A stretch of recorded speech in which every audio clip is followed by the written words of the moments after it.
خالد نے بیان کیا اکرمہ سے کہ ابن عباس رضی اللہ عنہ نے ان سے اور اپنے صاحبزادے علی بن عبداللہ سے فرمایا، تم دونوں ابو سعید خدری رضی اللہ عنہ کی خدمت میں جاؤ اور ان سے احادیث نبوی سنو۔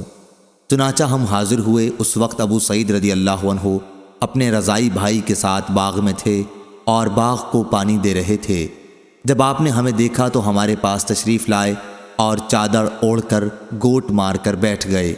اس کے بعد بیان فرمایا، ہم مسجد نبوی کی اینٹیں ہجرت نبوی کے بعد تعمیر مسجد کے لیے ایک ایک کر کے ڈھو رہے تھے، لیکن عمار رضی اللہ عنہ دو دو اینٹیں لا رہے تھے۔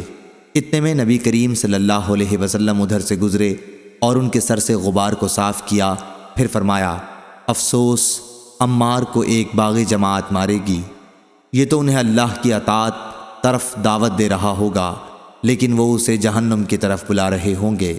صحیح بخاری حدیث نمبر 2812۔